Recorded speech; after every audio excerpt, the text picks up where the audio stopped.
want to hear your thoughts on whether the Senate impeachment trial can begin now, even before July 28.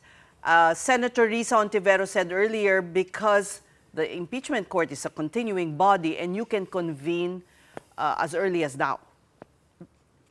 Ano pong masasabi niyo? That will be something to discuss among us. I think there must be a caucus that should be called by the current Senate President, because he is currently the Senate President in the 19th Congress, and they are carried over into the 20th Congress. So there must be a caucus, and we should discuss it, because there could be some intricacies on the fact that the 12 new, the 12 new have not been included in the constitution of the impeachment court. So that is one thing to discuss first, no?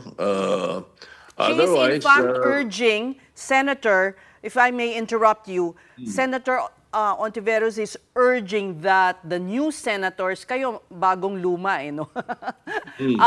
To take their oath as senator judges.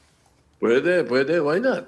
If it's legally possible, if it's tenable, we can do that. But kasi July 28 yung yung convening Yes. So we will have to look into that. This is going to be the first time that it will happen. It has never happened before. There is no records that will show that the new set as far as July 1st is concerned, or the 12 noon of June 30, like tonight, pwede nang mag-convene before the July 28 call. There has been no precedent. So we will have to look into that. I do not disagree. In fact, kaya lang, sabi ko, there must be some legal basis for it.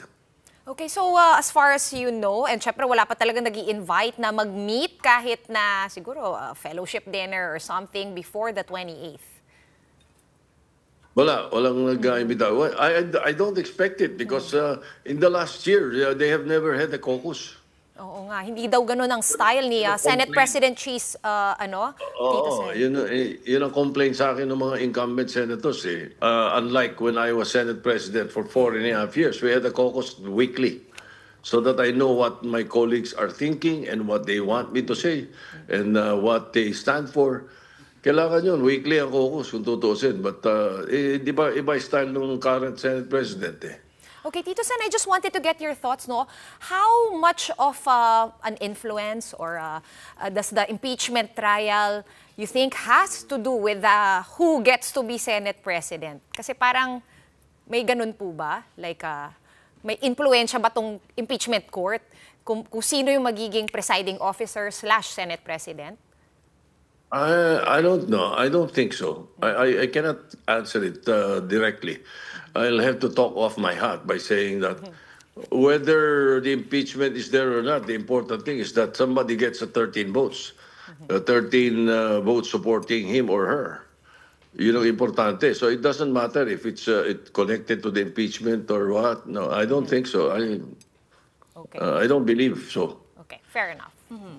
But Tito Sen, nauna naman pong sinabi rin ni SP Cheese Escudero that in the Senate, plenary is supreme. He even cited that as an impeachment court, kumbaga they also have blanket authority to really try and decide an impeachment trial. What happens, Tito Sen, pagdating ng 20th Congress at may mag-move po to dismiss this impeachment complaint? I disagree. The Constitution is supreme, not the Senate or not the impeachment court. So the impeachment court must follow the Constitution. And Tito Sen, there are talks of you leading the minority camp. Posible po ba talaga yon, Tito Sen? Yeah, that's possible.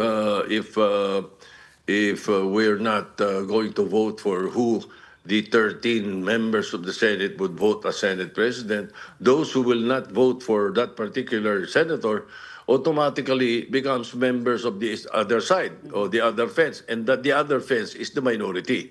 So whether you would like to call yourself an independent bloc or macho bloc or whatever it is, as long as you don't vote for the Senate President, you are not member of the majority, you are automatically a member of the minority. And I'm ready to be a member of the minority. I have no problem at all. As a matter of fact, that will be a second or third chance for me to be so, because I was minority leader during the time of Senator Drilon. Pero no one's approached you pa rin about being or leading the minority, Tito Sen? Wala naman, wala pa. Kaming mga grupo-grupo, nag-uusap lang kami that if we don't get it, if they do not get the required number of votes, we might end up in the minority. Napapag-usapan lang. Maganda na rin yun sapagkat then we can try to straighten out issues, things that have been not doing well in the last year or so. Kaya maganda na rin siguro yun. You know, Tito Sen, a controversy last year when the budget was being deliberated on was all these insertions that were not bared to the public. And now, Yes. what is your stand when it comes to the BICAM? Are you willing that this also be made public? Yes, as a matter of fact, the one of the first bills that I'm filing is the FOI. And now but let me just recall the fact that for 4.5 years I was Senate President. There was never a controversy as far as the budget is concerned, because my chairman of Committee on Finance, Senator Angara, was very open. Sani Angara, he was very open, and I made sure that anybody can all the vice chairman or anyone who would want to attend the bicameral conference committee can do so. Kaya walang problema kami for 4.5 years. Itong nangyari itong last year na to, talagang dapat magalit ng tao sapagkat hindi lang closed door kung ano pa ang nangyari.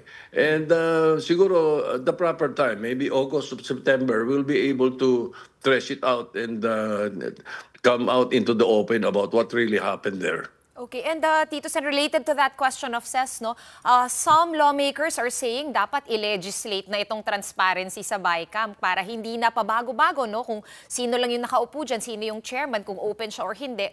Ano yung thoughts niyo about, yun nga, legislating transparency in the BICAM? Very good, perfect. Eksakto yun doon sa FOI bill ko.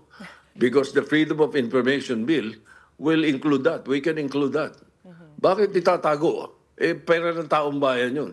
Bakit itatago at mag-uusap 2-3 tao lang? Hindi pwede yun. Ano, yung small body na tinatawag nung araw sa amin, hindi pa pwedeng yung chairman lang ng finance at saka yung chairman lang ng appropriations ang mag-uusap. Ano, and much more, lalo nang hindi pwedeng yung Senate President lang at saka yung chairman ng appropriations lang ang nag-uusap. Hindi pwede yun. Kailangan yun